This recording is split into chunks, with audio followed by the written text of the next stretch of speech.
This is Dan Jurgens, and if you want to have a good time, keep listening to the Krypton Report. Jason J. Lewis, the voice of Superman on Justice League Action, and you're listening to the Krypton Report.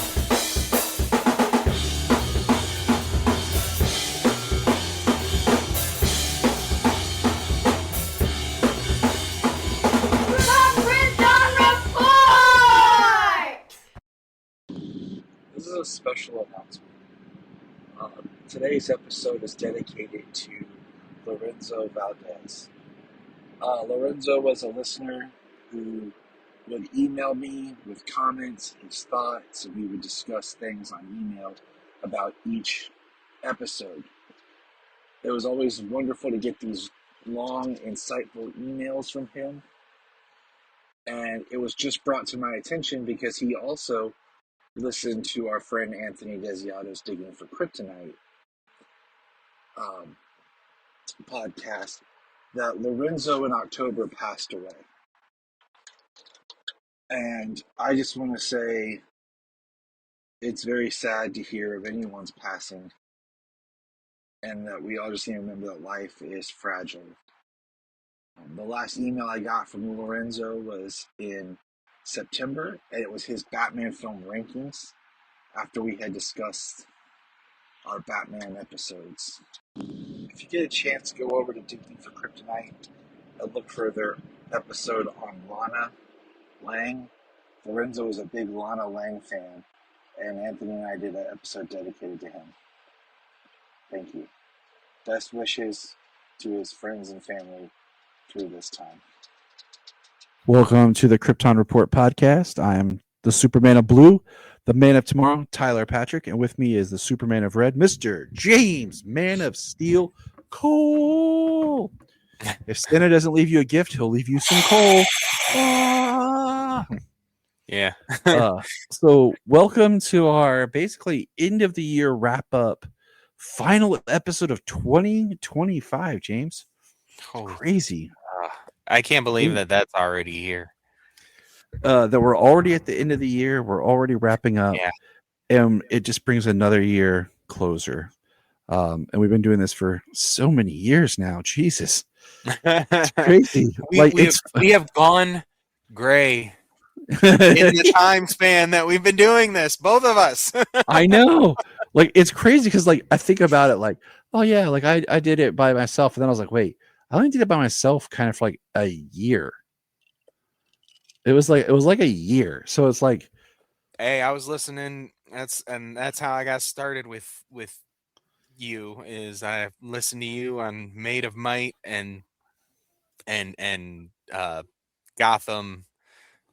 What was that called? Before the Bat, the Gotham podcast. Yeah, that one.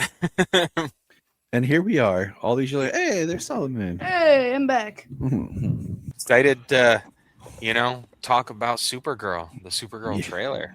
Yeah. I'm excited.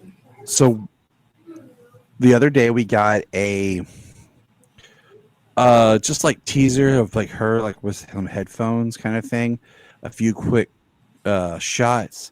It was basically like Supergirl trailer Thursday. Yeah, it was 10 seconds long.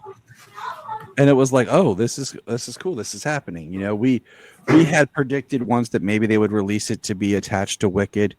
Now it seems like it's been released and will probably be attached with Guardians of the not Guardians of the Galaxy. Oh my God, Avatar. But let's get into the trailer. Like, how were you guys feeling when we saw the first 10 seconds? Were you excited, interested, or what were you thinking? What were your thoughts? So more or less the 10 seconds of her sitting at the the bus stop with her headphones on. I mean, it seems like she's the character that we saw from Superman. Just chilling. I like that she is going to be a different character. Yes, man, she's going to have her own personality. Now, like I showed Solomon the 10 seconds, and he was like, "Cool." Sailor was like, "Cool." But we finally got. So we talked about we saw the costume recently, and um, I'm gonna bring up some stuff here. Hold on one second. I'm gonna for those who are want to share my screen, entire screen this side. Here we go. So we got this shot of her. This is a screenshot of like that promo of chilling in her Supergirl costume with the headphones and the skirt and the boots. That's a really kind of good shot of her, like really looking like Kara. Yeah, with kind of like that Woman of Tomorrow trench coat. Which we'll come back to that because yes. And some things to learn real quick. Roman Dishwade from Game of Thrones, but also did Pacific Rim and Iron Man, will compose the score for Supergirl. Oh wow! So Pacific Rim was like my favorite score. So that was really exciting to hear.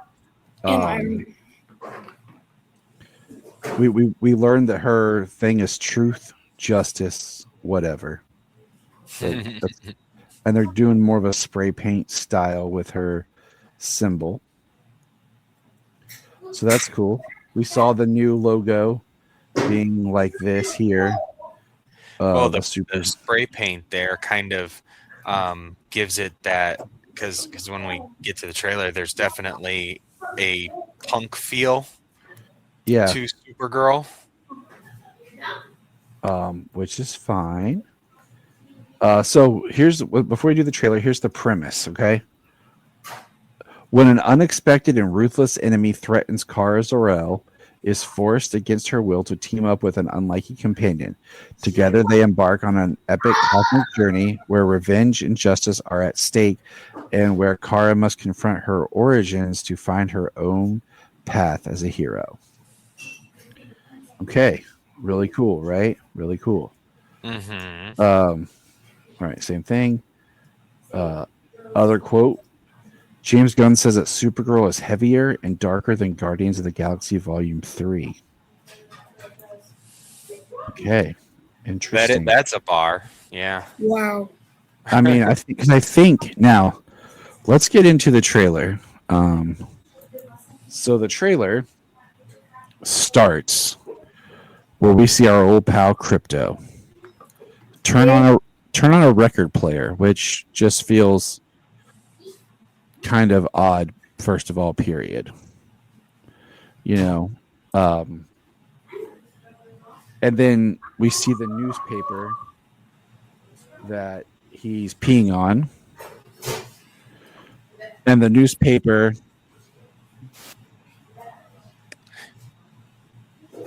it is funny that he pees on a newspaper with Superman on the front page.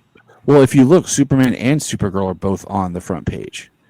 It says Superman saves atomic reactor, and then there's a small thing that says Supergirl rescues kittens. Oh yeah, I had not caught that one yet. And the song is Blondie, and I'm like, okay, I'm okay with it. Like, but we see her getting on, like you said, the International Buzz Up, and she's in a bar, and we find out she's 23. Yep. So it makes me wonder how long she's been like out of her ship for. I have something to say. Okay. So what if this time Kara is older? I mean, younger than Superman.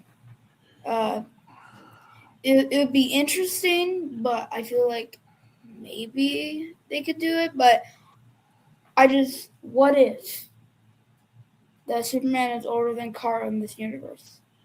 Well, I mean, we see Kara on Krypton. And I think that's where that darkness is going to come from. Yeah. And we see a light go in the sky, and it looks like something is being bottled or sealed off. Do you think it's Argo City, or do we think it's Kandor? Well, at least some sort of dome is being placed around a city. Yeah. And it's like, do we think it's Brainiac? A lot of people are saying, oh, it's Brainiac. And I'm okay if it is. If it's the start of the bottling process. Do you think, like I said, is it going to be Argo? Is it going to be Kandor? I kind of want it to be Kandor. Yeah, I mean, I do too. Yeah, it's really hard to tell. We're not sure what kind of Krypton this one is. I'm excited to kind of see Krypton, and I like the fact that there are like building structures and all of that. Yeah, and it looks like we're really going to get to see some of Krypton on here, and I'm hoping that this is going to be more Kara in the ship, and not Argo City type thing, like previously, because that's just always weird. Yeah, I feel like she's probably going to be older, like when she leaves Krypton. Then we're kind of used to seeing. We're probably not. She's probably not going to be or have been on Earth since she was 13, 14 years old, like right. Supergirl, the TV show. And that's how I'm feeling too. Is like I feel like this Kara. I feel it's gonna be a blend of, yes, the Tom King Woman of Tomorrow story, but also a little bit of like the New 52, where she was older, she had her attitude, felt very angry and out of place. We see from the Yellow Hills, and he looks completely different than how he was in the comic. He's got like metal studs all over his face. I guess that's to make him even more look ruthless and evil. We see Crypto hurt, which is straight out of the comic. Well, I mean, like when that Krypton bit there, she even says a quote with the girl when she says, "Tell her about Krypton," or the day Krypton fell, and she said it. Krypton didn't die in a day. Yeah, that's Ruthie. That's Ruthie. Dark bits of Krypton's end of Krypton, the cold, callous people, maybe, It's going to contribute to some of the darkness. We see a quick shot of Lobo, like really quick, blink and you miss it. And then we see her fly up, and this is where we see her for the first time in the suit. She flies up to a shot, and then she says the line, "My cousin sees the best in everyone, and I see the truth." And we see her in the suit, and then we get like a shot of her like swinging something and taking people out, and then the symbol.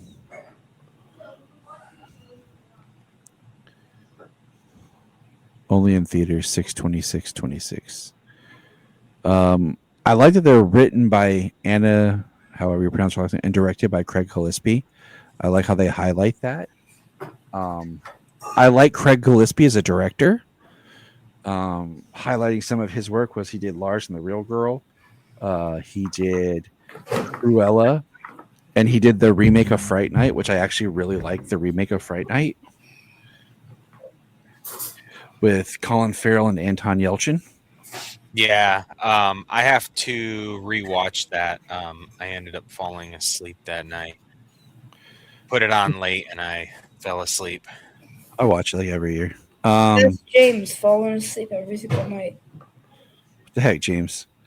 I will say that I like this trailer, but it didn't wow me or really push me either way or make me more excited or whatever.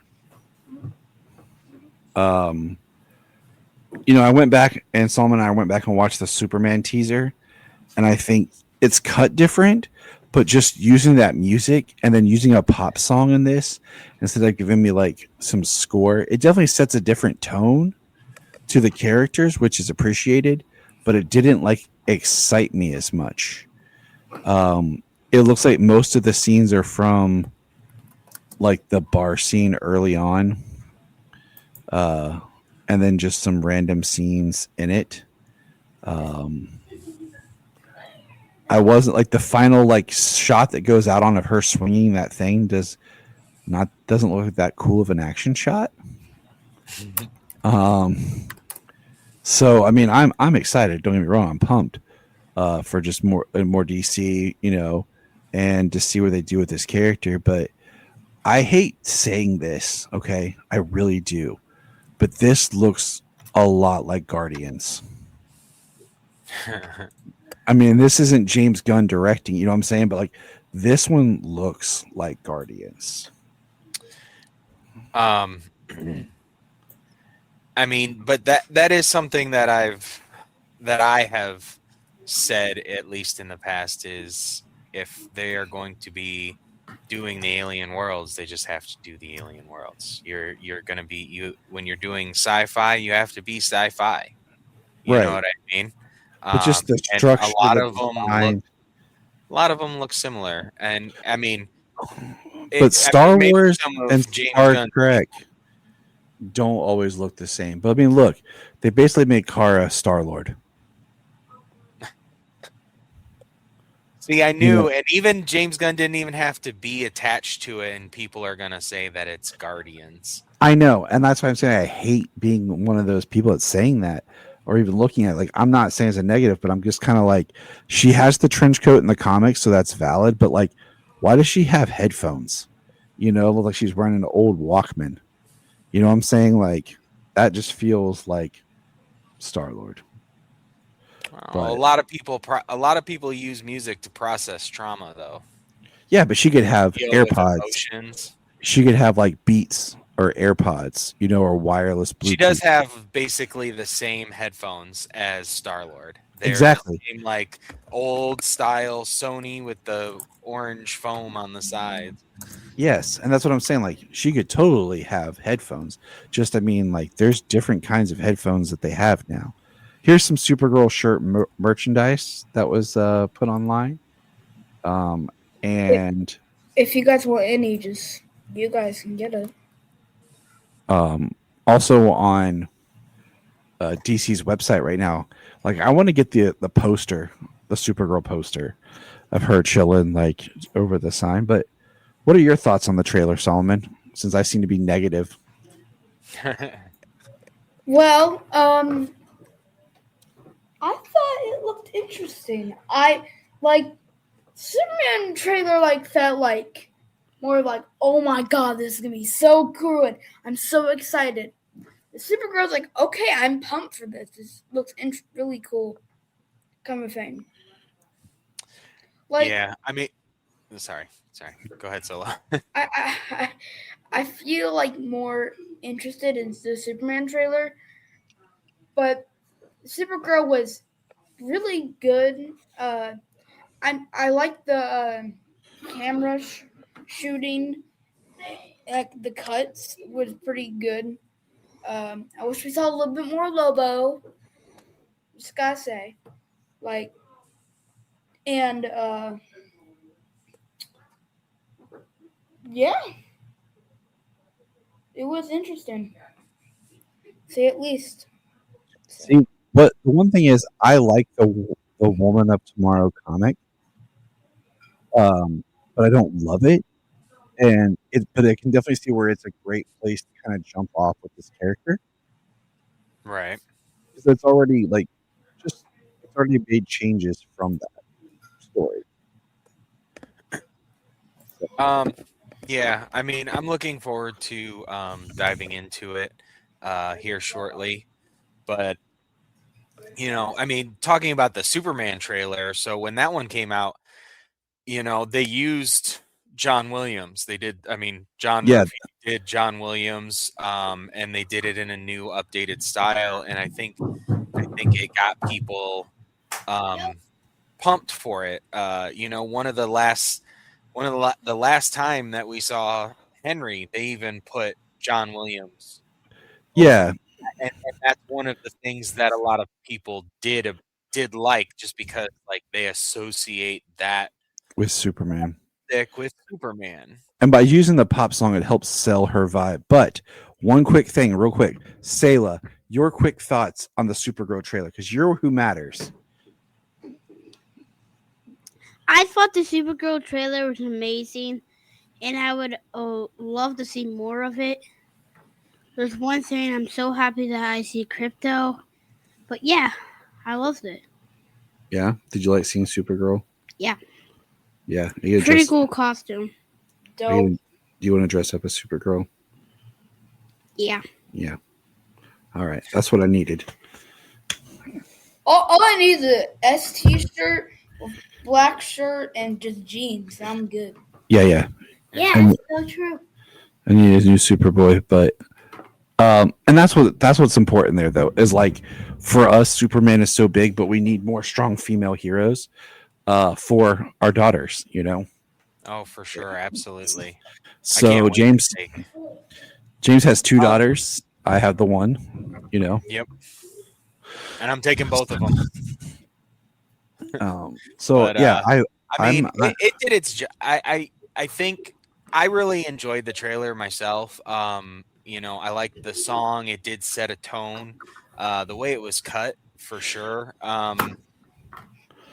The scenes that we got of her, along with the song, absolutely set the tone for it. As very different, and it is a teaser trailer.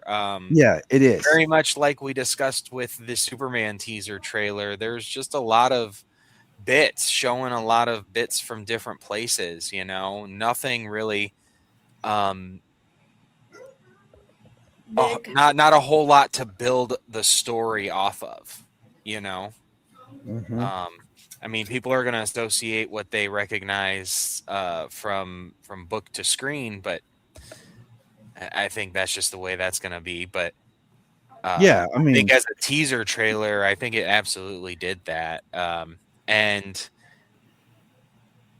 when you talk about the alien worlds and the alien beings and future about what we want to see from the film, just like we did last year, and what we don't want to see.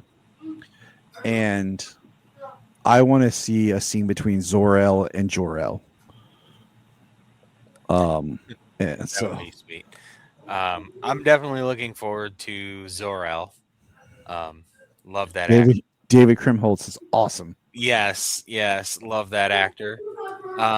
Especially this time of year. Bernard. And Goldenstein from Harold and Kumar. Oh yeah. So I'm looking forward to that.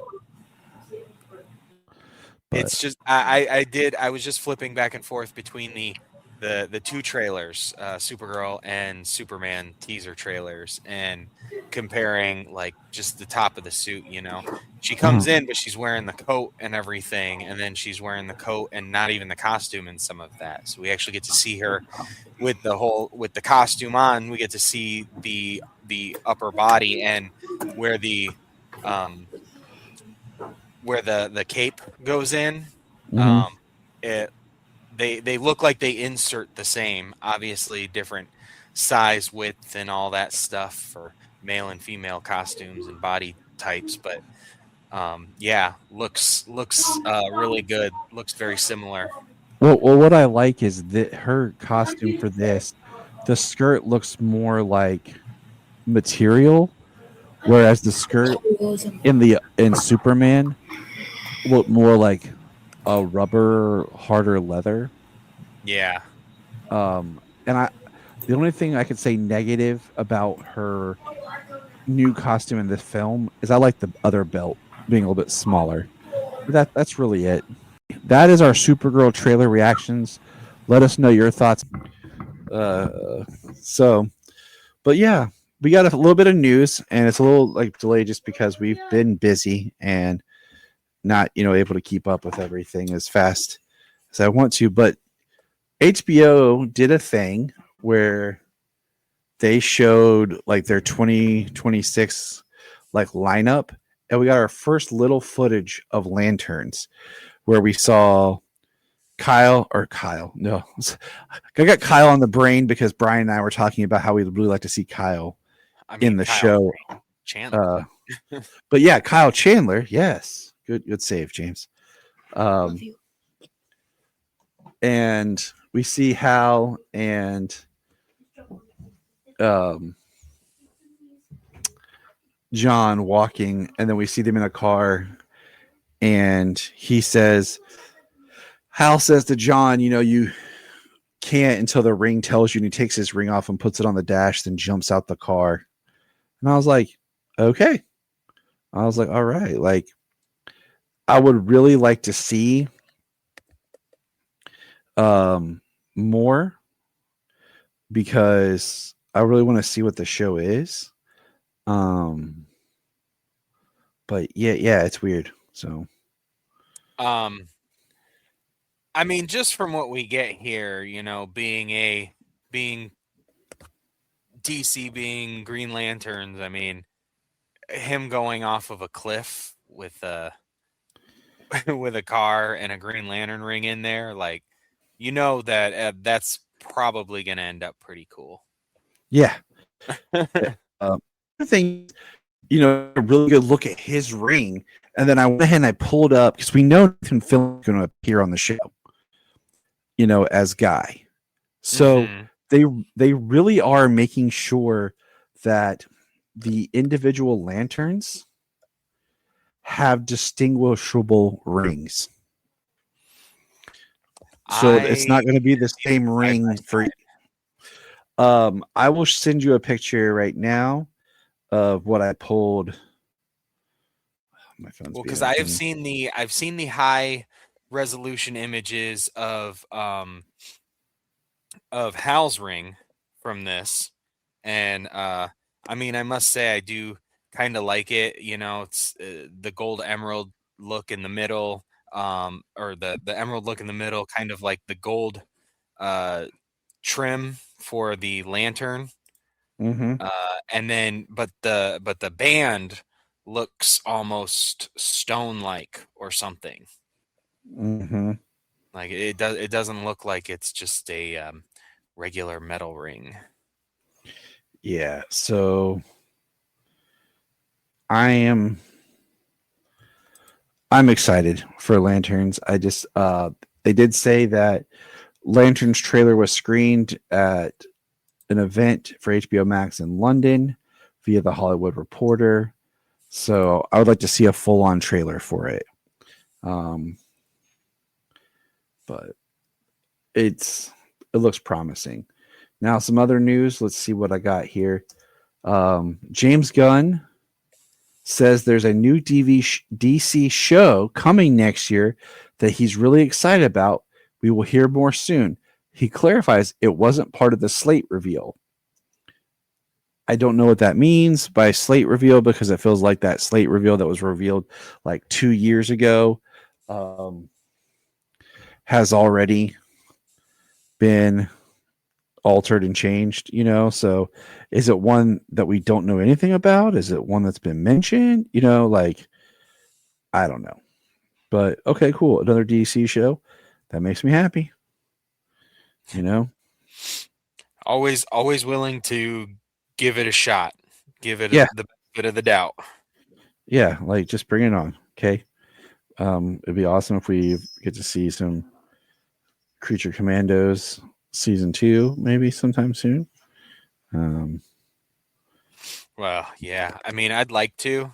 Animation wise, though, I mean, how long would it take for that to? Who knows? Exactly. Who knows? Hopefully we'll hear something soon about My Adventures season 3. But what else news wise I got? That is what I am waiting for. Movie wise, I got this. Craig Gillespie went on the record about Supergirl saying, Supergirl is an anti-hero story. This is an anti-hero story. She's got a lot of baggage and a lot of demons coming into this, which is very different from where Superman is in his life. And like you and I have said, we are hyped that they're just not like, oh, she's Superman, but a girl. No, they're making her and giving her her own character stuff. So that makes us excited. I saw like this when she in the trailer, when she swings the axe. I almost wonder if she killed a guy, but I didn't freeze. I didn't pause it, but it almost looked like she had turned it so it put him flat against it with the wall. Maybe. But I'm not sure. Warner Brothers is in talk to bring DC superheroes to Universal Parks and returning Marvel's rights to Disney. There's also talks for Universal building a Gotham and Metropolis land. Amazing. Please do that. Yes, please. This is exciting. We saw one of the covers for the Superman, Spider-Man, DC Marvel crossover here. This got me excited, got Solomon excited, got Brian very excited. So I'm really looking forward to this cover and that story. And that'll be a comic I'll actually go back out and buy.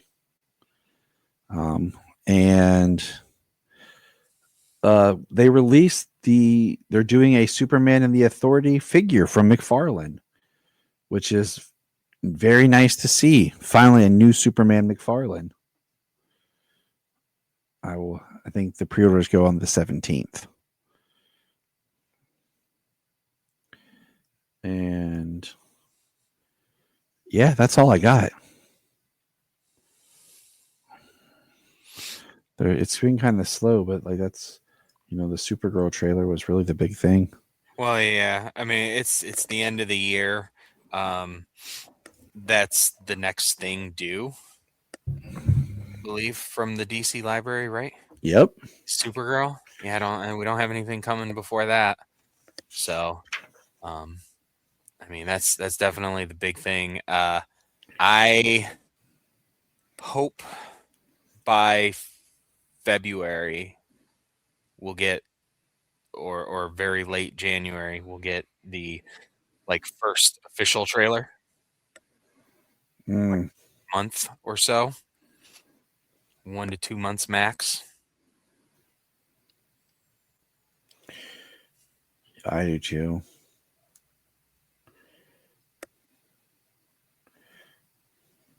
All right. So end of the year, we're going to kind of wrap up and think about this has been the year of Superman. Things that we've experienced and enjoyed that's really brought us the heights, and things that we kind of wish had happened. But first, I'd like to thank all the guests that we've had this year on the podcast.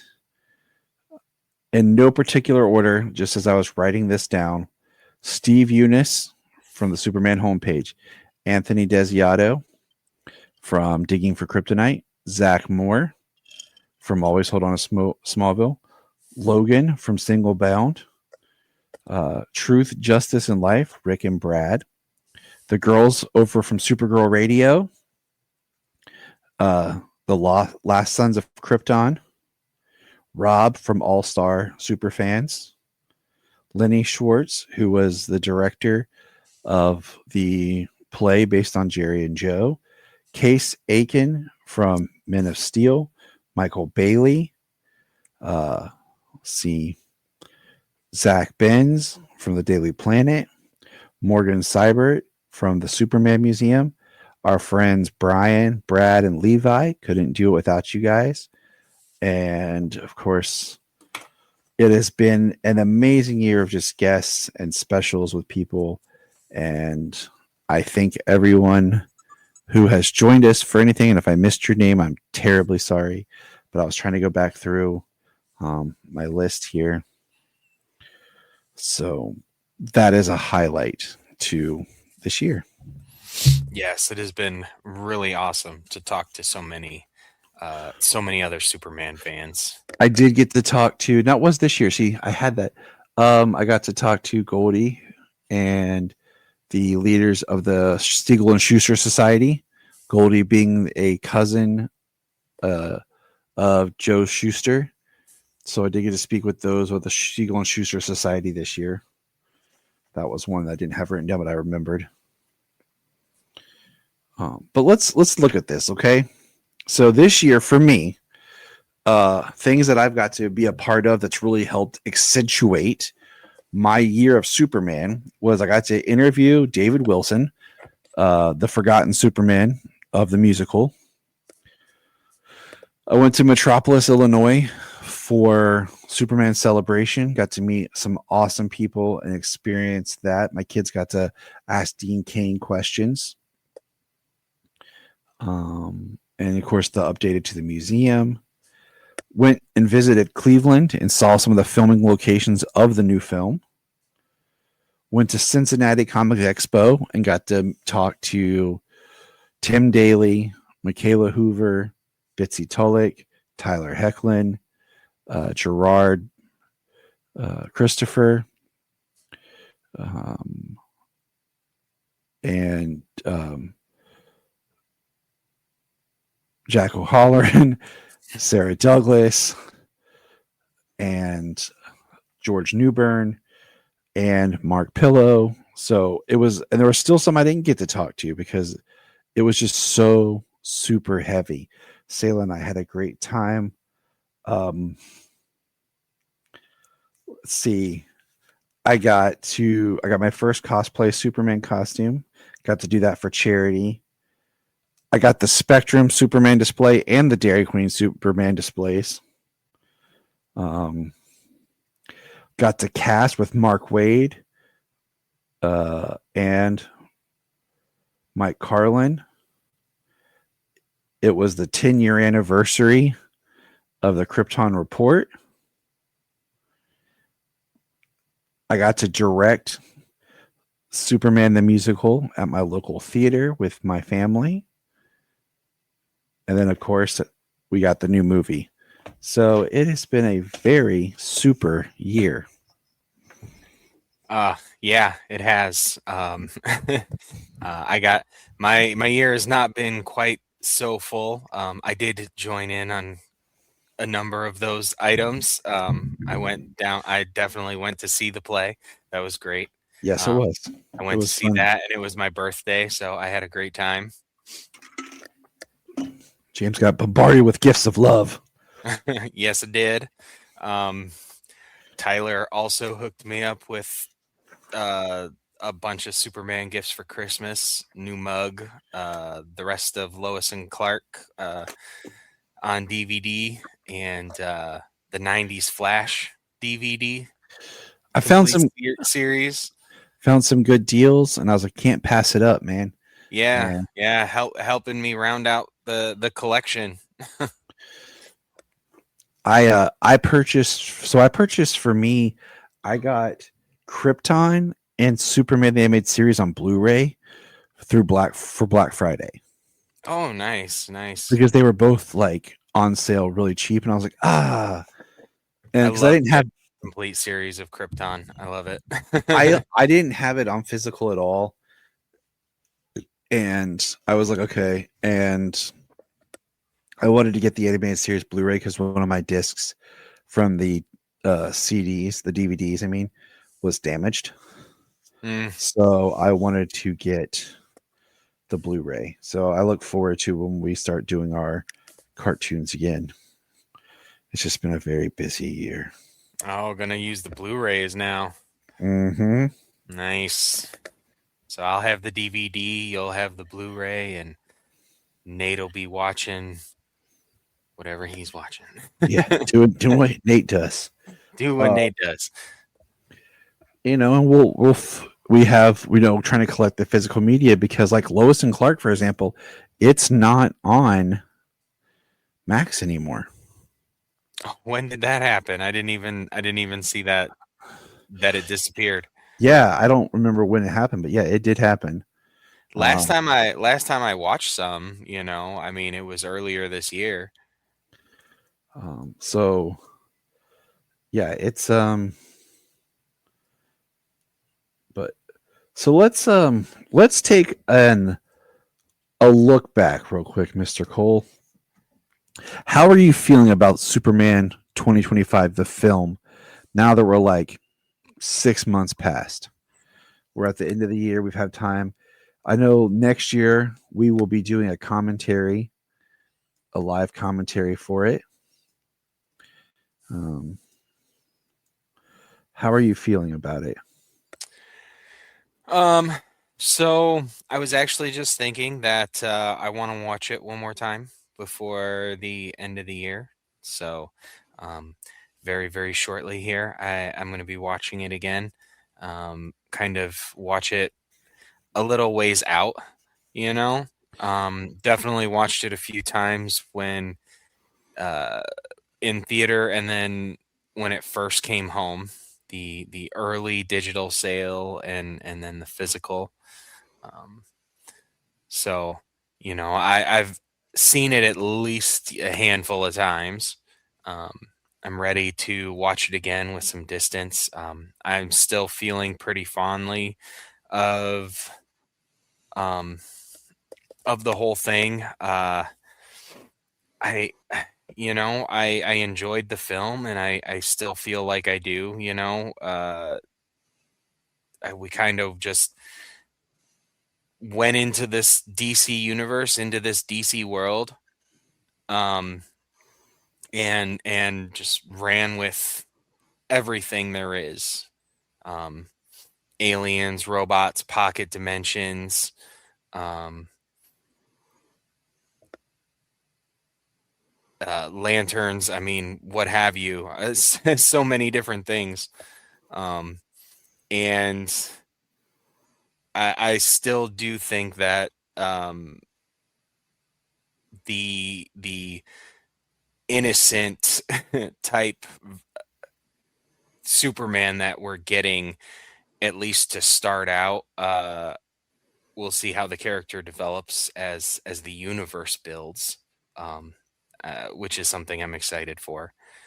But the naivety and the innocence that this Superman has, I mean, Supergirl even says it in the trailer. He sees the good in everyone, and I mean, that's Superman. He was very hopeful. He saves all kinds of people. Tries to do the best he can, and that's also one of the things that it's one of the things they've been getting better with Superman over the years as well, is him just being a guy trying to do the right thing, when it comes down to it. And they've been doing that more and more over the years. I mean, it kind of began with the Lois and Clark series, and then Smallville. And that was a major theme for a major part for Henry Cavill. At least that's what they wanted him to be, but most everything except for Man of Steel was like epic and grandiose. You know what I mean? So you didn't get that all the time. But that's what he was in Man of Steel, and that's what they purported him to be in Batman in Batman versus Superman. And they did a really good job. I mean, that's the speech he gives at the end of this film as well. So I feel like I'm still pretty fond of the movie, and I want to check it out, and I can't wait to see Man of Tomorrow. Thinking about this year, like something that kind of bums me out, okay, with this year. One, we got a complete series release of The Adventures of Superman, but on DVD. We did not get a Blu-ray release of the George Reeves series. And that is kind of a bummer. I had hoped that we would, and that maybe we might even get a complete Superboy series release. That did not happen either. So I kind of felt like there were certain things that they didn't really push, considering that, the Superman is very much in line with all of everything else, that's come before it. It very much feels like we should be able to dive back into the past. So I'm kind of bummed that we didn't get a big kind of release, but at the same time, physical media, they're giving us crap, but they did give us Lois and Clark on Blu-ray. So, that's happened, but I don't know. I'm talking about that, but what really bums me out is we had talked before and had hoped that we would get more McFarlane Supermans based on the live action versions of the character, much like how they did that big Batman collection where we got all those different Batmen in live action Batman. But we didn't really, get any like major Superman McFarlanes. We did get the Adventures of Superman pop figure and the Golden Age Superman pop figure, so that's something. But I was really hoping for like a George McFarlane, a Brandon Routh McFarlane. It would be cool to get some more of those live action looks for the actors and their suits,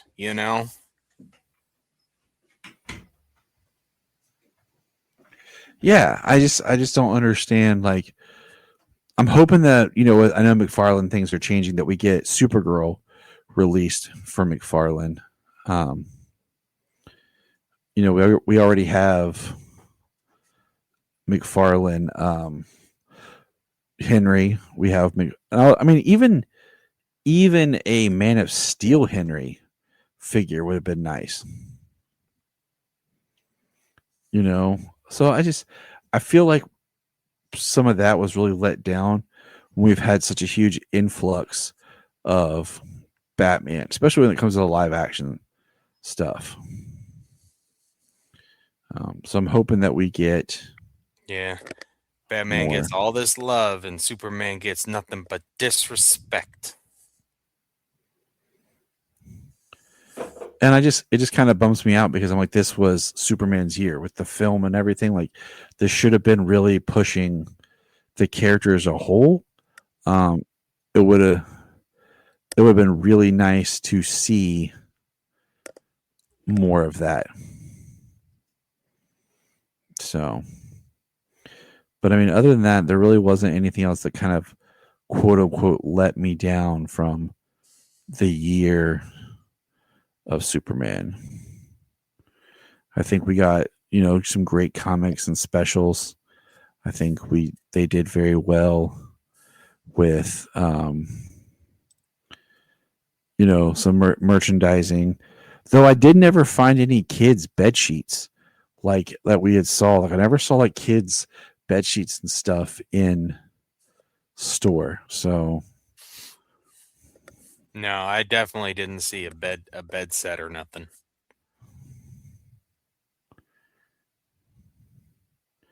So, but yeah, it's been a big year. I got to make new friends, bond over the character, share my love for the character.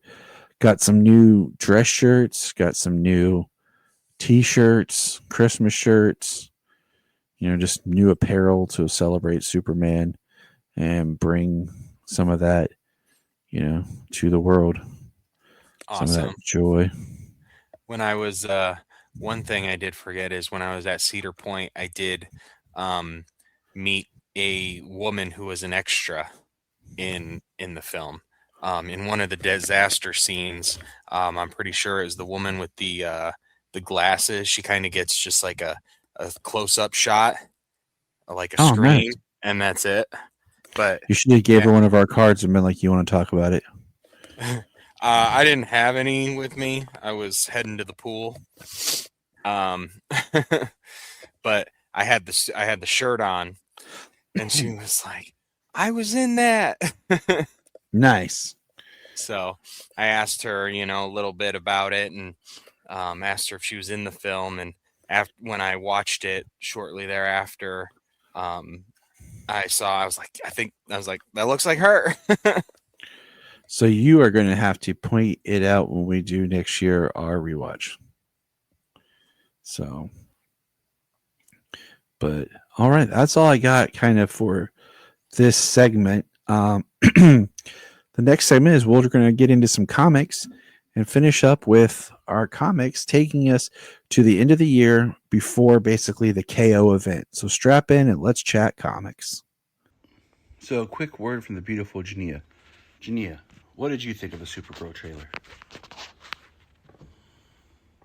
I think it's exciting. I think it's going to be something completely different than what we've seen. I really hope that they expand her character a lot, which, seeing as what they did with the Superman film, I think that they're going to definitely accomplish that.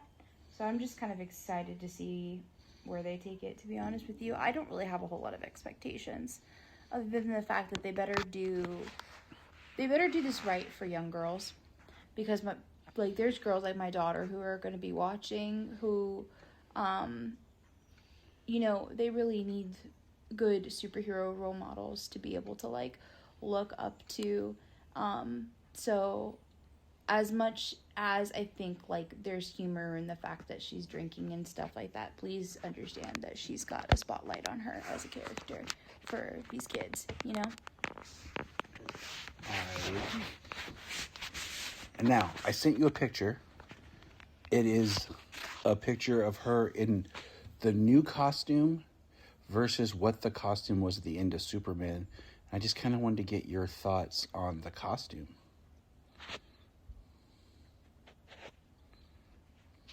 Interesting. So there are different colorations, so that's kind of hard to tell the color fully on it. My working theory is they made a mock-up quick costume, something for her to just appear on in Superman, because they hadn't really developed everything for her film. That's my working theory. So right off the bat, I like that her shorts, listen to me, her skirt is a little bit longer. You can tell that. So I dig that an awful lot, just because I feel like it fits the character better than the other one does. The other one looks like this is the best way to describe it for me.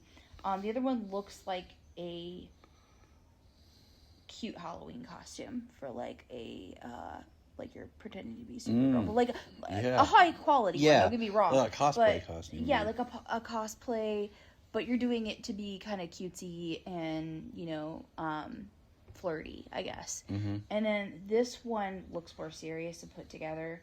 Not that the other one's bad by any means. It looks like the emblem's a little bit bigger too. I really like the bigger emblem.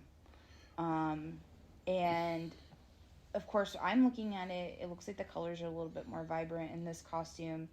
Definitely love the shape of her boots. Kind of reminds me of Wonder Woman a little bit. Look how high the boots come up. I think those are cool. I really like that. I think that from a practical standpoint, because I'm all about practicality in these costumes, from a practical standpoint, you would want it to be up higher as a woman, because you would want to cover more of your legs when you're fighting and stuff like that. But then I also really like the belt. I wish I knew how it was attached and stuff, but it looks pretty cool. The bottom half of her costume reminds me very much of Wonder Woman, though, with the gold, Yeah. I don't think it's necessarily a bad thing, but that's kind of what it's reminiscent of to me. I like that the skirt looks more cloth than leather. Yeah. Yeah, I agree with that. The only thing I like from the first costume is I like the smaller belt, personally. But That was my initial thing too, but I also kind of like how it loops through the top part of the skirt. But I don't know. I can get behind the big gold belt. I just want to see more of it. I do too. It's very much pulled directly from the comic that's inspiring the main story. That's the other part of it that looks kind of flirty, Ty. I don't know why, but the initial costume, she has like more of a high-waisted look, where this is more drop waist. Oh, do you see the difference? Yes, I do. So I feel like that almost like elongates her and makes her look. I don't, for lack of a better term, more professional. Yeah, Does that make sense? Yep. Yeah. Anyway. All right. Thoughts from the wonderful Jania. I always have opinions. We shall begin our comics discussion with Superman 28. Let's see. We've had Superman 28, 29, and 30, which is what brings us up to KO. Yeah. Issue 31 is the KO tie-in issue. So, all right, let me pull this right here. I'm going to my download.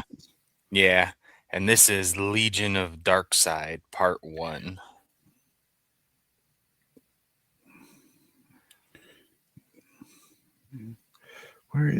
I don't like how the app doesn't, when I download, it doesn't like put them in an order. It just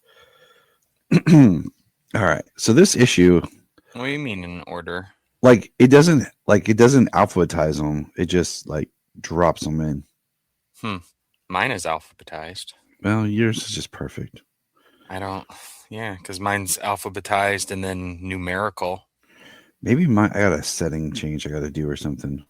Maybe. I'll look at it after this.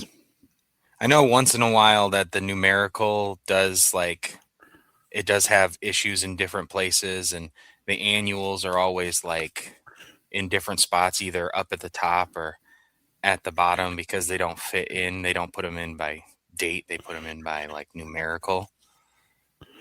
Yeah. Annuals are weird. So once in a while, you do have to bounce around when you're looking for an issue. But yeah, no, I got mine in numerical. Well, James is just perfect. He just walks on sunshine. Woohoo. All right. So this issue starts off with Superman is talking about the greatest superhero of all time, and we see him helping people in Metropolis. We see him fighting monsters. We see him visiting sick kids. And we see him with his Legion ring. And they talk about the creature that was during the Summer of Superman special. Yeah, when Validus, one of the what's the 5? Fatal 5? Yep. Yeah. I want to revisit that movie sometime. I haven't rewatched that one in quite a while. Yeah, same here. And it's supposed to kind of fit into the old JLA or Justice League Unlimited animated universe. So yeah, we need to do that.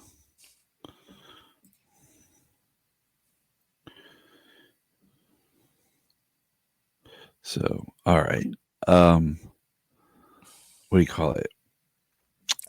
He goes to leave because he was talking about going to the future, talk to the Legion, and he runs into Imra, Saturn Girl, and he quickly finds out that she's working for Darkseid. Yeah, quickly. Can we just look at her outfit? Looks like it has, I don't know, Darkseid symbol on it. Yep, she's wearing the Omega. Mm-hmm. And then we see outside Justice League Watchtower, we see 2 other Legionnaires with the Omega symbol. And which 2 is it? Hold on. Lightning Lad. I forget if they have a kind of a different name, but it's Rock and Lightning Lad. Yeah, that's what I was looking for. It's like, what do they call him? Yeah, Lightning Lad's name is Garth. That's always been his name, and Rock has always been. I think it's Cosmic Boy. Yeah, that's all. I was like, wait a minute. I knew it was something else, but the fact that these two like start crushing the tower, I'm like, just. Yeah, I remember reading this one when it came out a couple months ago, and yeah, they crushed the entire tower and smushed everybody inside. I was like, holy crap, how are they just going to kill like so many heroes in one fell blow? And then you see Clark beating him and he says, wait, I know what you're doing, Emma. We're still in the field. And she's messing with his mind. Then what do my wandering eyes should appear but Doomsday? And 8 tiny chains.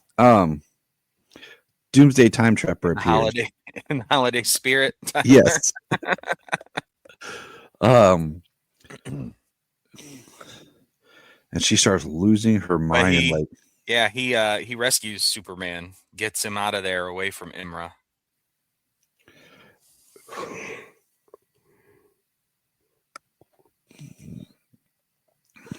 And then did you drink your coffee this morning, Tyler? I'm drinking my Zoa right now, bro. Oh, okay.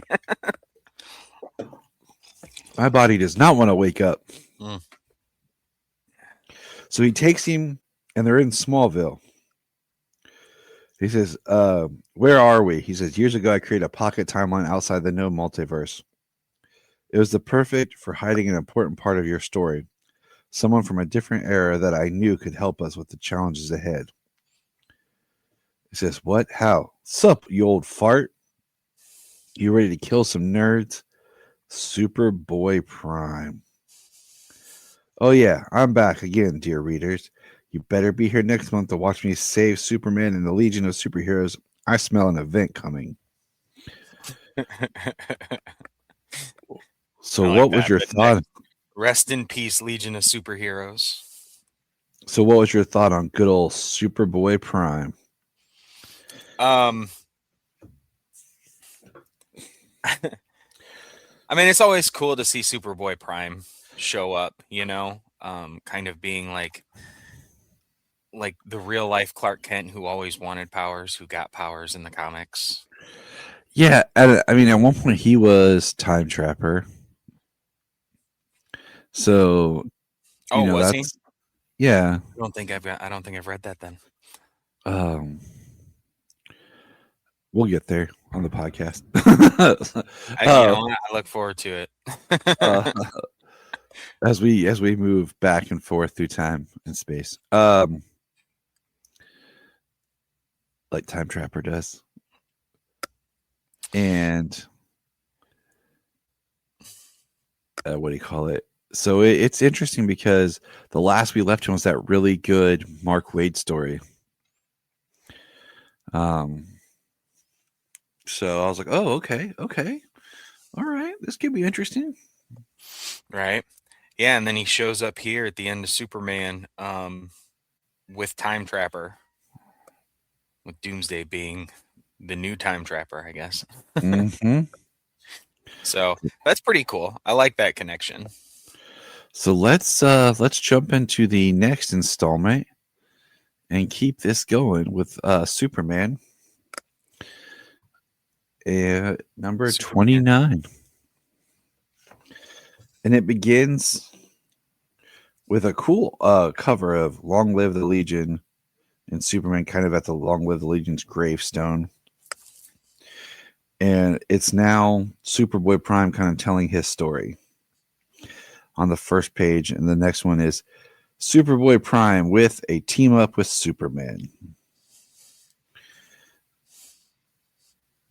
I love the look of shock on Superman's face. Oh, Dan Mora's art is on point. Like, I love it. so much. He says, "You can trust me, Clark. This time we're going to save the future together." He says, "You killed people," and they talk some more. He's like, "That was like at least 2 reboots ago." So I love the meta context of Superboy, of just being kind of like if a fan got superpowers and everything.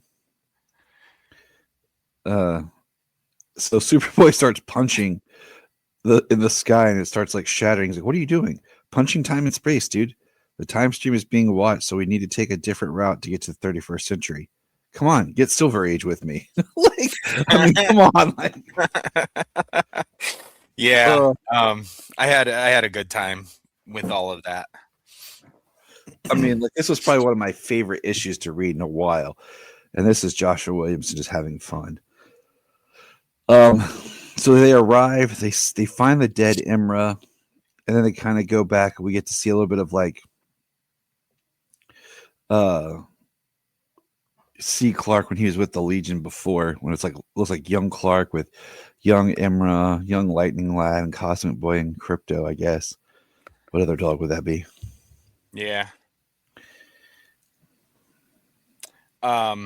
Yeah, I mean, like, we get to see those memories, but when they arrive in the 31st century, they see so many Legionnaires dead. Yeah, it's just massacre. Yes. And except Cosmic Boy says, "And we lost. We all lost. And that is left to do is bury our dead. Follow me." We see Dawnstar, and she hugs Superman. They're like, "Is this real?"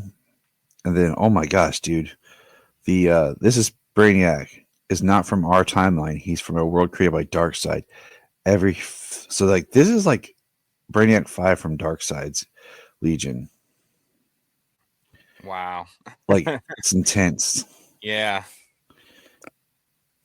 And it's then funny they've got all these Brainiac 5s from other legions, though, because they do play with the fact that with all of the changing timelines, that the future is always fluid, that almost every time you go back, it's different.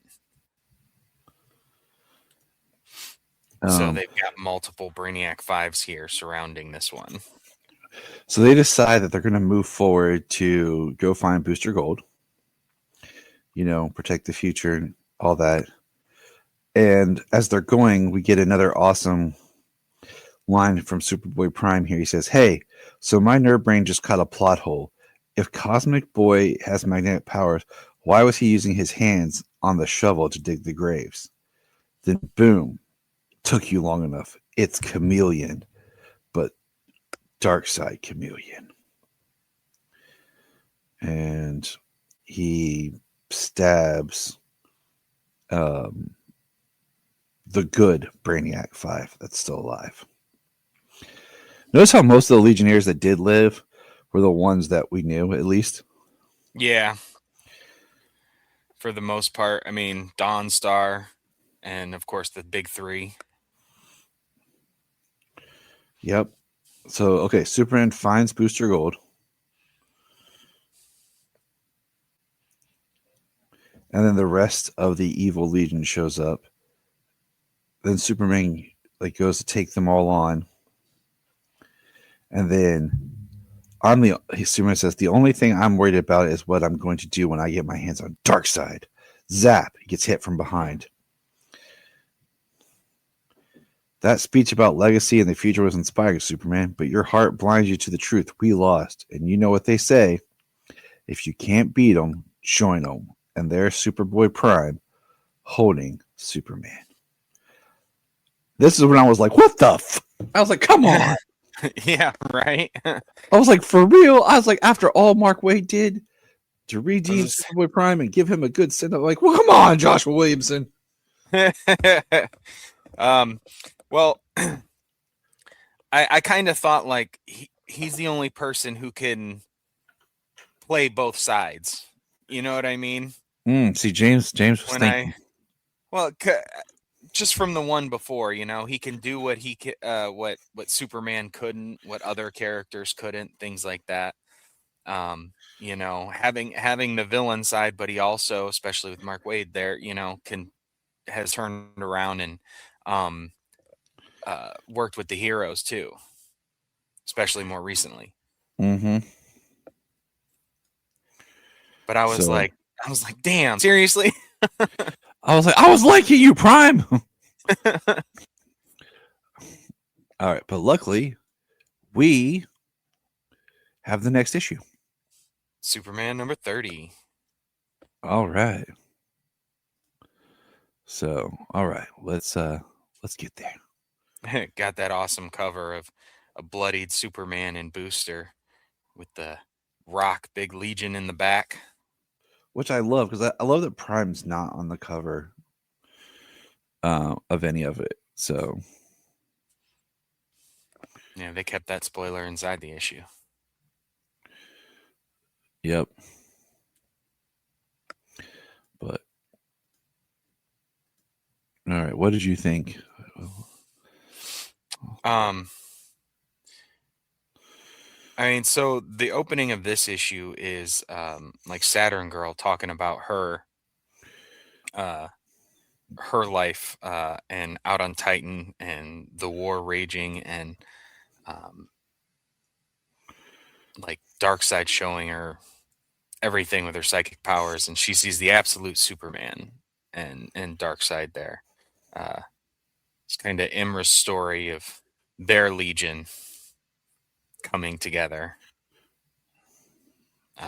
Looks like she breaks out some other people like Rock. But yeah, this is why I'm so intrigued by where absolutes are going, because there's absolute Superman, and I'm just like, I'm like, huh. Well, so then like this is the Legion from like the absolute future, exactly, not necessarily their future. Darkseid trying to take over all both universes or all universes. I don't know. Darkseid's everywhere. But Superboy Prime is kind of, he's still got Superman by the throat. He headbutts him. He gets into an argument with Lightning Lad. Because they say they should kill him as well. And Superboy says, "How about I rip your arm off and beat you to death with it? It's kind of my thing." Which that would be crazy to see. Yeah. But Imra keeps them apart, and Superman breaks free. Tries to escape, but he's kind of overwhelmed here. And Superman, and then where is Lex Luthor? Yeah, so they still have Superman and Booster Gold, and where is Lex Luthor? He is not speaking. He is a monk in a temple, and he gets attacked by absolute Lex Luthor. No, this can't. No, it's some person for Darkseid. Yeah, just says for Darkseid. I thought it might have been an absolute Lex Luthor. They're similar. But right now, absolute Lex Luthor has the beard and the long hair and looks like a lumberjack. Yeah, we saw that from Absolute Evil. And so, boom, he breaks the dude's neck, and then he leaves. So, when I missed good Lex Luthor for that very short period of time before the music issue. So, and Immer says, when Darkseid left the physical realm, he started his journey. With this machine, Superboy Prime, forged with hate and darkness, crafted from technology from all across all space and time, but with all its powers, it needs one final ingredient: blood. Booster Gold's blood has been infused with both chronal and omega energy, making him the key to traversing the time streaming, destroying all possible threats to the great dark side. So that's a wild plot.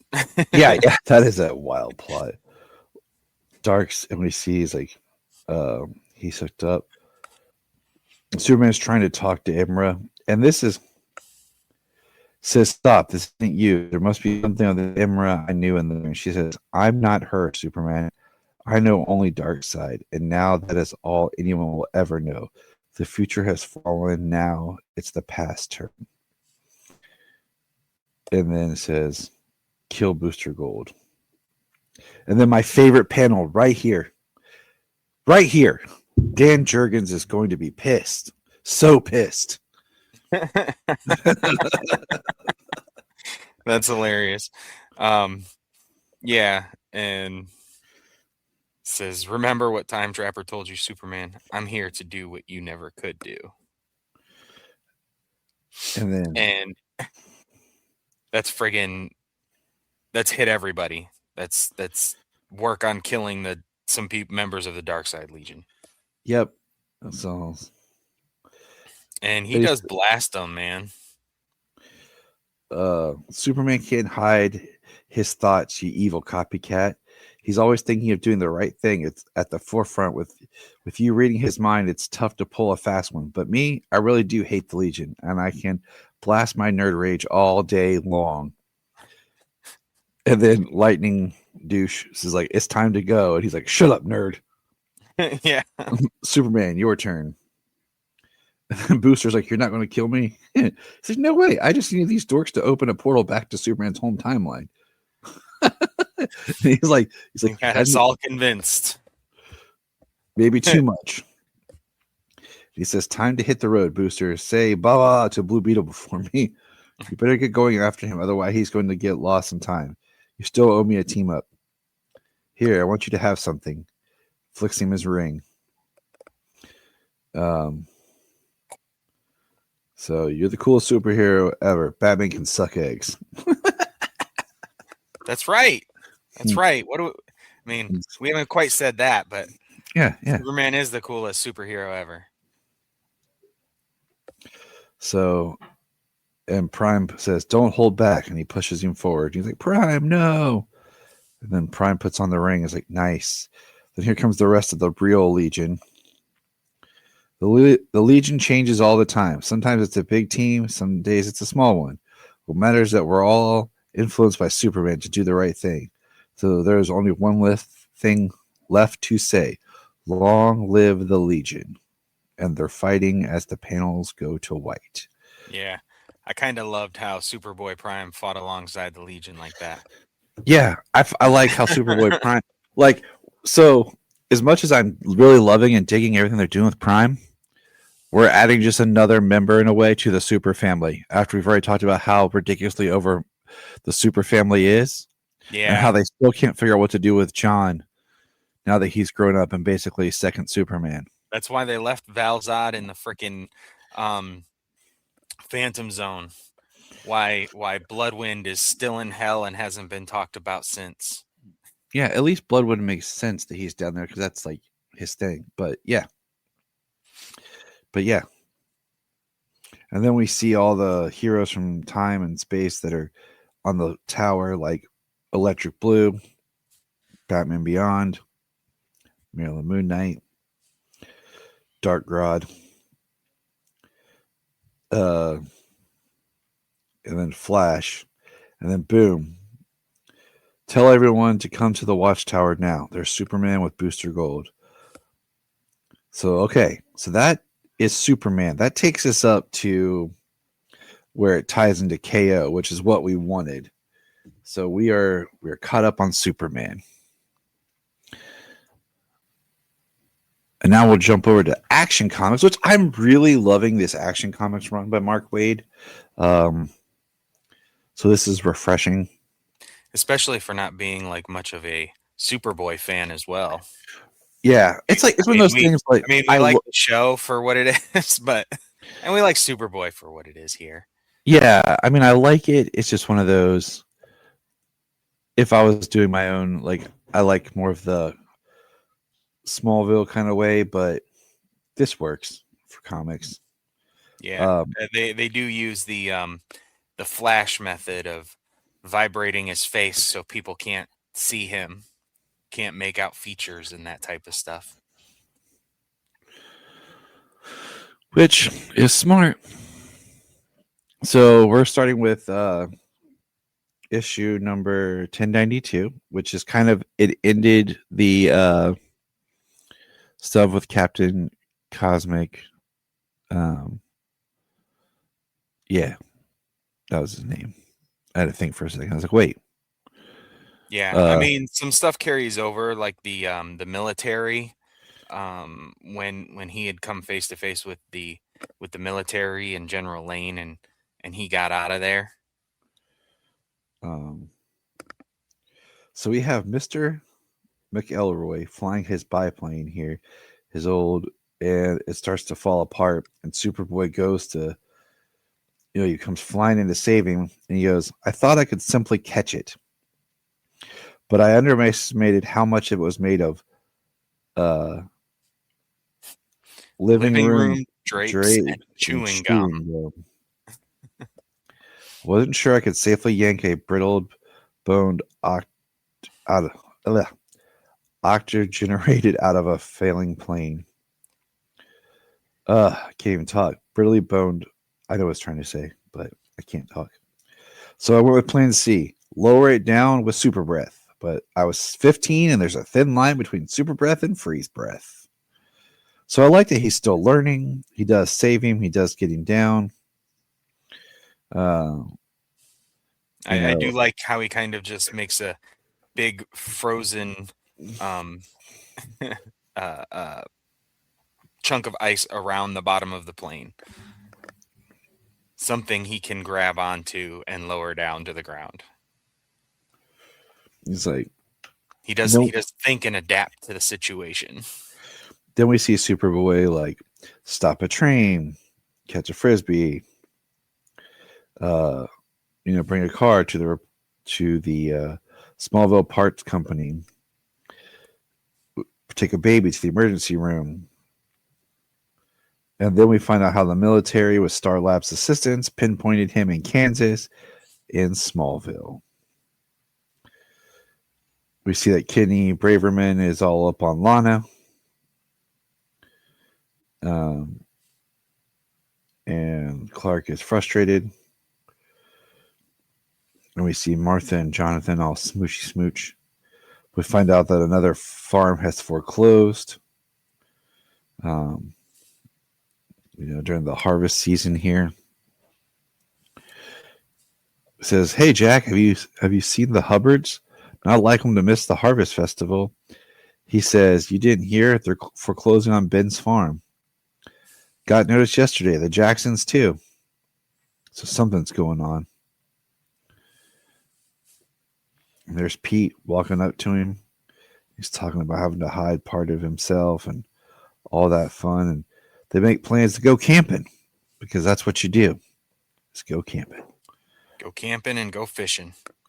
And then he says for the next couple of days, it felt great to just be Superboy. He was in Indonesia, Central City, Valencia, getting some good food. He says, "I was Superboy. I could go do no wrong." And then he ends up saving a lady in Metropolis, but she freaks out and starts hyperventilating, and she's speaking Spanish. But no one else saw how close she came to getting hit by the, I guess it looks like just like a delivery truck van. And everyone's yelling like, "Hey, you think you're a tough guy? What are you doing hurting old women?" He says, "The crosswalk, I didn't mean to. She's blind with a weak heart. Everybody give her some air." So she didn't see, and everyone just starts yelling, and he talks about how it became just a blur of sound, and he flew back to Smallville, where General Lane and the military were waiting for him. They want Superboy. And he talks about how he can't look at Ma and Pa as much as he wants to because that would give it away. And then we get the Spider-Man 2 scene with the crowd basically saying, "He stopped old Mr. Gravy from drunk driving. When the hailstorm came out of nowhere, Superboy kept our crops safe. I owe that young man my life, saved me from a plane crash. And when the bridge collapsed. When the school caught fire, he put it out. He got my Janie to the hospital. He ain't hurting no one. He's a godsend if you ask anyone, you want Superboy, you have to go through us. And then Superboy asks the general to sit down and talk. They're having a milkshake and coffee because that's wonderful. He could at least had coffee too, make him look more adult, Yeah, right. And Superboy gives him a speech about, working together, but he won't do anything unethical or wrong, but he'll help out. And he says, "You're pretty bold for a kid. Remind me of my daughter." Okay, for now. And then we have Clark's monologue. He's like, he says, "Looking back, though, what went unspoken was that General Lane had no real leverage. It wasn't as if the army had anything with any way to truly threaten me." And we see them with Green Element X. Mm-hmm. Then it says, "Epilogue. Welcome to Metropolis. Superboy, can you hear this message? Superboy, Superboy." And we see the Expo of Tomorrow Science Museum closed for renovation. And it says, "Mystery Device." It says, "Dum dum dum." I was trying to think if that device stood out from anything, and not really sure. So I wonder if it's like a Phantom Zone projector or something. Like, because it looks kind of Silver Agey. But yeah, that's Action Comics. Yeah, beginning a new arc there in Action Comics. Did you read Crypto the Superdog? Nope, I did not get a chance to read the last issues. Number 5. So we'll have to save Crypto the Dog. Superman Unlimited is interesting. Have you read? I read number 5. I didn't get a chance to read 6. All right, so we will. I was trying to read 6 before we got on, but I just finished 5. Okay, we'll pause. Hello, everybody. I'm in the car and just stuff on the brain as I'm driving for work. I am fighting a bit of a cold, so I do apologize. But this is the special called DC Has a John Kent Problem. It was just announced. What's funny is I actually had this idea before yesterday's announcements. So we're going to start this way. First of all, everyone knows I'm not a fan of Bendis aging up John Kent. Not a fan. I love John Kent kind of aging in real time, and it's really been weird because how old is Damian in relative to John? Because at first they were like about the same age, maybe a year off or so, year or two, and now then John was older, and then it's like how old is everybody? Okay. So aging up John Kent was a problem. They've tried to do the Legion stories with John Kent as Superman in the Legion. Didn't work. They did that miniseries that Tom Taylor wrote, which was great, which we thought was going to be like a Val Zod and John storyline, but it was a short-lived with him going after Injustice Superman. Short, great story, but that was it. Okay. The electric powers kind of started, but then they never really did anything with it, which could have been interesting if they made John Kent into like Electric Superman because of his part human DNA. Then they've done Dan Jurgens is the man, just throwing that out there with these stories that he's done where it's went back and told stories of John as a kid because that's where John should be. Mad props to Dan Jurgens. The next problem is we've had these super family events, we've had these storylines, and I'll say to James, my co-host, where is John during this? And he was in Secret Six for a while. I did not read that book. James did. I need to. Now, the best storyline I feel like that has been done with John Kent was an issue of Shazam. I believe it was Shazam 19 or 20. I have that on the cover. Where he gets struck by the bolt and basically turns John into a kid. And then he has to say Shazam to turn into Superman John. And I thought that could have been something really interesting to kind of give John back his childhood and then still have him with his power and everything. But it was like a one and done. And now, I read Superman Unlimited #7, and that's really where this started, where they're now making John a reporter in Smallville at the Daily Planet branch in Smallville. And he's just becoming, Clark Lois 2.0.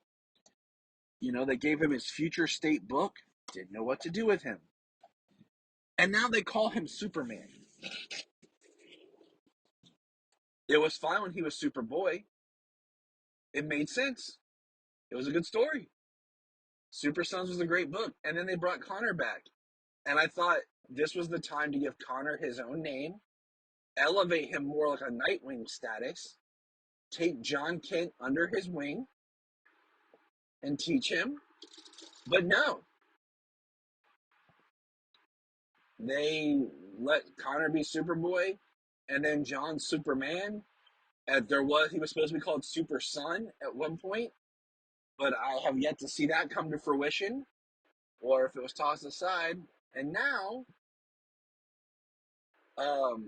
we're in the middle of KO, which we will be discussing KO next year,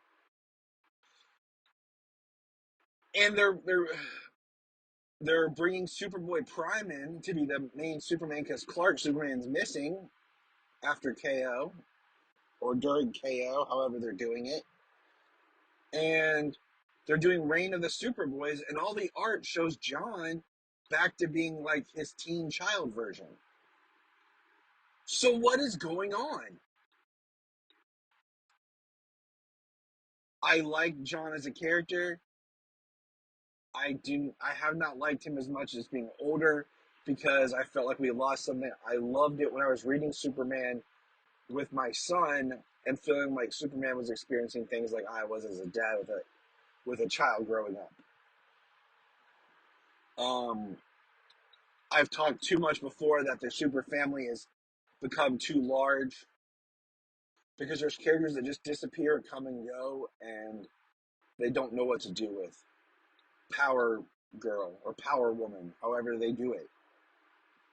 Kong Keenan, the Superman of China. Now we have Superboy Prime back in the fold. And Otho Ray and the other one that I always forget the name for some reason have just completely disappeared. Like, not even mentioned anymore. So something, with the super family is off. There's too many characters. And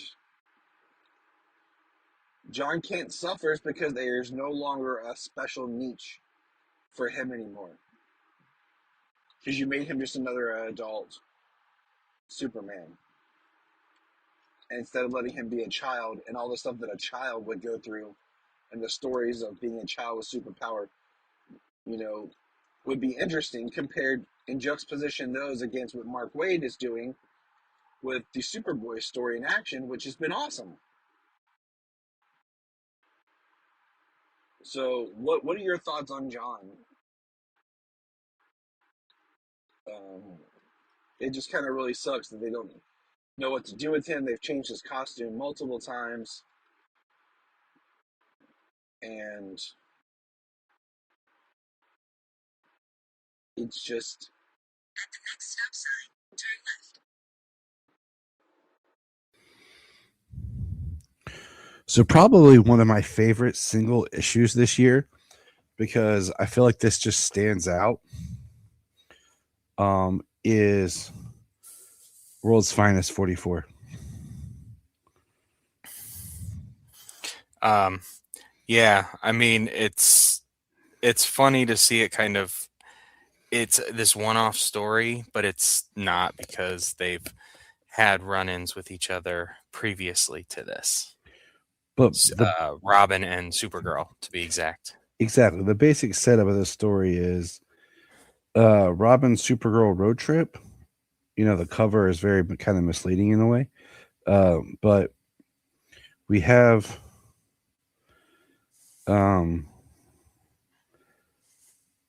Cal contacts Supergirl saying he needs a big favor. You know, Batman contacts Robin and he puts them together. And, you know, Dick Grayson is in the labs and everything. And it's really funny because he's fighting as himself and Supergirl's kind of watching. And then he goes in, he figures out, excuse me, they're making kryptonite. And then they get tied up together and they have their little, like, they don't like each other back and forth. But the guy on the headphones, like he's supposed to be watching them, is getting annoyed by them. And then the other one, there's a Welcome Mr. Luther party. And he keeps commenting them like they're dating. And they're like, we're not dating. She uses her super breath to suck and get his key card. And then, you know, Robin does one of the most ridiculous, cool things ever by throwing the key card with his mouth. They eventually get free, bust through the chains. And as they fly out, she kisses him. And then the greatest part of all time is the end on the outskirts of Gotham where the car alarm is going off. He says, that's not a car alarm. It's the proximity beacon. I'm only supposed to activate it when I'm in serious danger. And you didn't activate it when we actually were in serious danger? I never activate it. A grown man with a proximity beacon? You don't get it. Help me find it before Batman busts in and Robin's like, we're not dating. They're Superman both like, we're not dating. Superman shows up. I heard the signal. I thought I'd bring... Oh. Why, man? I can't believe you and Kara, you owe me one, Buster. She flies off. That car was a rockin'. That's all I'm saying. Yeah, it was about to be. I found this issue hilarious. And one of just their chemistry together. I read a whole book of them too. Oh, for real. Yeah. Dick Grayson at this time. And I mean, we already know that Dick Grayson is basically a man-ho. Yeah. When it comes, you know, in the DC universe. So, I mean, it's just... It doesn't surprise me. He made out with Kara too. Doesn't surprise me none. He's just making his way up the rank. How many aliens is that now? All of them. Pretty sure that's at least 3. So, and Superman Unlimited 5 and 6. Do you want to do those? Yeah.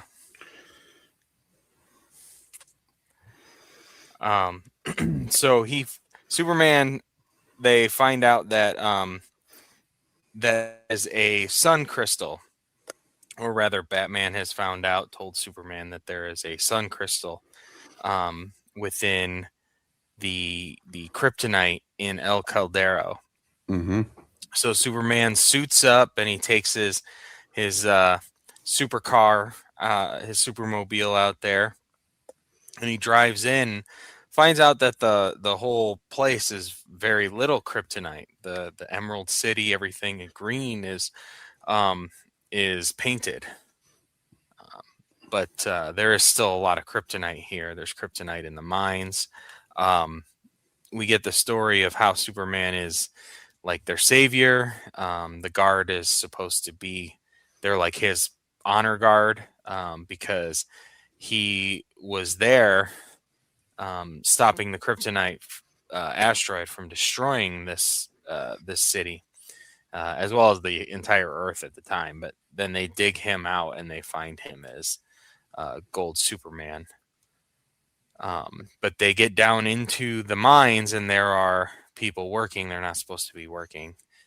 He called it quits to everybody, and they part of the reason Superman is there is because there's reports of the cult of Cobra as well being in El Caldero, on the hunt for this sun crystal, and so they attack Superman. His suit inside of the kryptonite mine is exposed. He's exposed to the kryptonite, so he is very.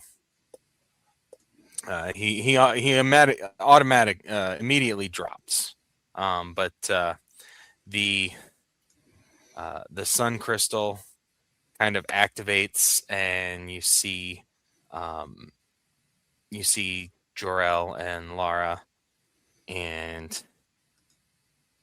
the king of El Caldero sees that it is basically his birthright, but he's the only one who knows that. And well, the camera person who followed them down into the mine, as well as the cult member who tried to steal the sun crystal, so he kills the cult member, and then he goes to kill the camera person. Turns out it is Lois Lane. Mm-hmm. She has come in disguise because something felt wrong. And that's the end of issue 5. How did you like that issue? I liked it, but man, this book has not been what I thought it was going to be. It's not bad. It's not been what I thought it was going to be.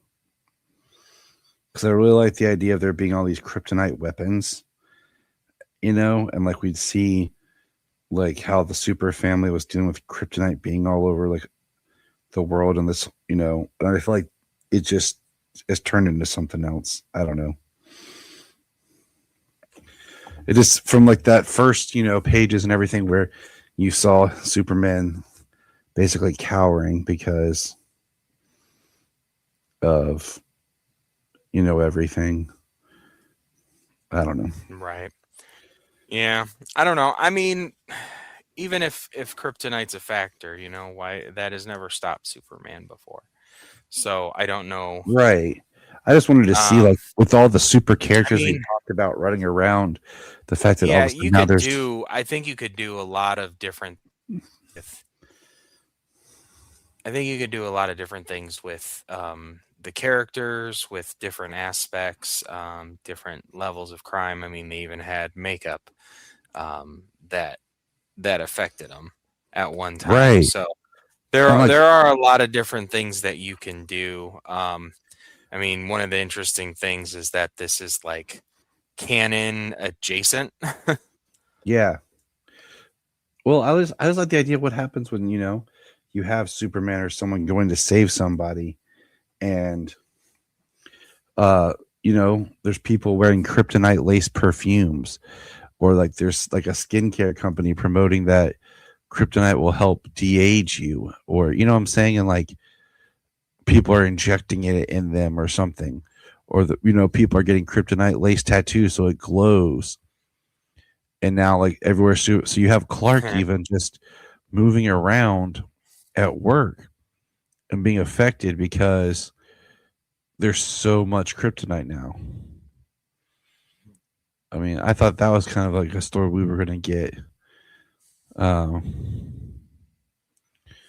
I don't know. I mean, that they kind of gave that. I mean, that sounds more like the marketing when they first started, Exactly. When each issue, but because when each issue has come out, I mean, they've had little bits of that, but there has been the evolving story. Obviously, you have to get into this place that's now the kryptonite capital of the world. Mm-hmm. You have to inject that story in there. But I mean, you do make a lot of interesting bits that they've hardly touched on when it comes down to it within the 5 issues. I don't know how long the run is expected to go. Right, and that's the thing, is like it doesn't have a out of however many books. Yeah, like I think it's just an ongoing series till it's not, All right, let's do this next issue. Number 6, side by side with the Crypto Knights. That's funny. Crypto Knights. I know. It's cool. I like it. It's cheesy. We start with right, very cheesy.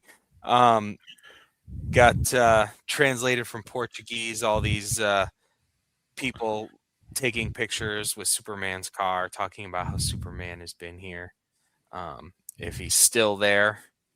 And we're back down in the mines, and Superman is hurt. Cobra is saying, "Get that crystal." They are no longer hiding. They deactivate their holographic disguises and go on the offensive against Superman and against the Crypto Knights. The king of El Caldero is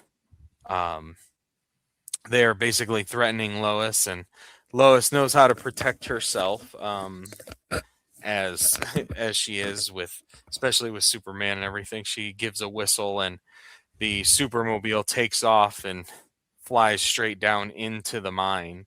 And if that's coming in, Superman knows that Lois has called it. So he's worried about her. The king smashes her camera down there to kind of get rid of the evidence, but she uses the hands of the Supermobile to take the crystal and begin her flight out of the mines. Superman then goes gold, and we know that he's only got 199 seconds of powers and invulnerability.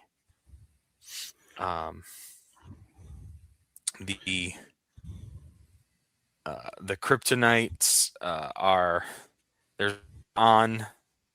one on the Supermobile as Lois is trying to escape, and he's trying to get that sun crystal back. Superman he's got same questions for the king before he exits the mine himself after Lois. He gets up there, and as soon as he arrives, his time's up. He's lost his powers, and he falls off of the Supermobile, and Lois goes to catch him, and the crystal drops. The crystal drops to the ground and basically inserts itself into the ground, and Superman he's calling for evacuation. He knows what's about to happen. The crystal went into the ground. A fortress is going to come up. So everybody's trying to evacuate. Lois, Superman, the Knights, they're trying to evacuate the city, as many blocks as they can, or at least the immediate area, get people away. Buildings are falling. There's a panel where a building's falling, and Superman goes to save a boy, and everything kind of collapses, and they begin digging everybody around Lois in the Supermobile, and they dig out Superman and the young boy. Lois, on the other hand, is there illegally, and he kicks her and the Daily Planet out of his country. Says Superman is honoring them with the gift, with this fortress, and he calls himself the king of Krypton now, because he has a fortress, Kryptonian fortress. Wants to improve his knight's armor with Kryptonian technology. I mean, that's a pretty dangerous place to be with all of that kryptonite, But Superman, Lois, and Ron, they all leave. They're on flights leaving El Caldero, and we go to Smallville, where John Henry Irons and Lana Irons is at the new Steelworks campus, and John Kent arrives. Superboy is there to help him get to work with some kryptonite trials. Skills, John Kent. John Kent. And that's why it's kind of like the canon adjacent, you know? Mm-hmm. He's kind of got the Superman suit that he was. They don't know what to do with him.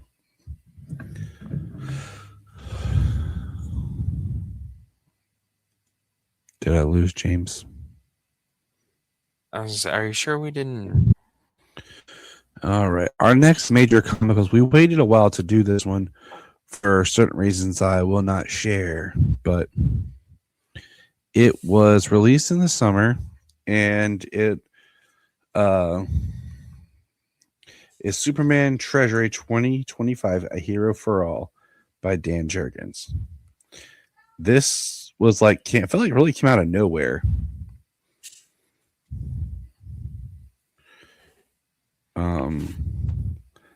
What about you? I mean, it did feel like it came out of nowhere, but I mean, as we read it, we kind of see like a little bit more of that story that we read of his not that long ago. I mean, like a year ago or something, but where John Kent is now, like, or it's a story about when John Kent was younger again, when they before they moved back to Metropolis. And that's why I love Dan Jurgens doing these, because he goes back to like when John is a child, and it starts out with basically mom and pa are visiting. Superman goes to stop a giant robot, you know, and we start seeing these flashbacks to Smallville that just quite don't seem right. Then we see like the Justice League and these flashbacks with Clark and Lex and Lana, you know, and Jonathan died in a tornado. It was really weird. And then we see like all this stuff going on in the Justice League, and we see Jonathan and Martha taking Little John out. And we see that basically Little John, John Kent, you know, the young one, is being targeted. And we see all this stuff, like the Justice League is getting taken out around the world, and it's revealed who's behind it. And who's behind it, Sir James? It is Maxima. Maxima, you know, Maxima, the ones, the ones, she wanted to be betrothed to Superman. It's just, you know, Maxima is hooked up with someone else. Who did she hook up with, James? She hooked up with Superman, Cyborg Superman. So yeah, she couldn't get Superman, so she fell back on Cyborg Superman to be her husband and king. And she comes to Earth wanting to take over and rule Earth as part of the Almerac Empire, because Superman had married an Earth woman and had a child with her. Which is hilarious, that this whole thing is a giant basically attack for spurned wannabe lover. Mm-hmm. And what we find out is Superman's actually trapped inside that robot.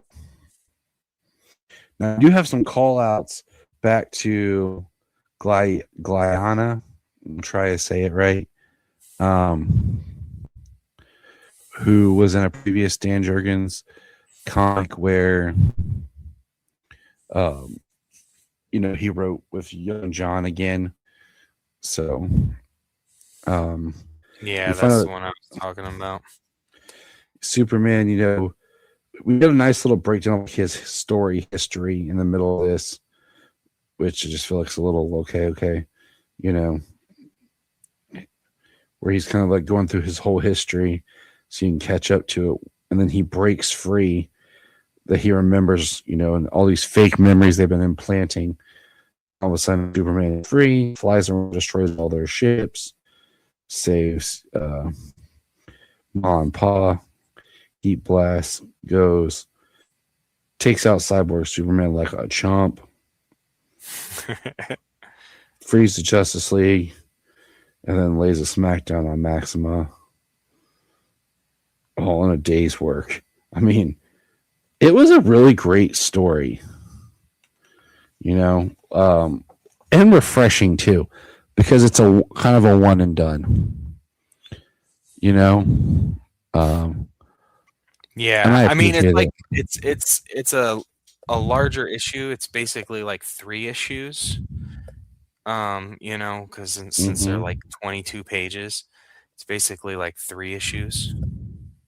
But yeah, it's still just a one complete story. So that wraps up our collection. The only comic we didn't get to, lovely listeners, was the last issue of the Crypto. The Super Dog did not drop on the app in time. We thought it would, and it did not. Did not come out this week. So yeah, it's kind of weird because I haven't seen the street date for it when it got physically released. I don't remember what it was. I figure we should see it by now, but everything else is we're leading to KO, and we will do KO next year. Yeah, next year. Might be the next time we talk with you.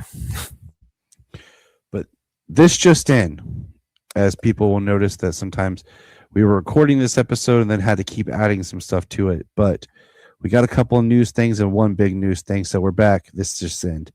All right, let's run through these news briefs and then hit the big one. 1, Creed Commandos is reporting that it's going to have Captain Atom in season 2. 2, Batman the Brave and the Bold is set to start filming in 2027. Okay, let's see if that happens.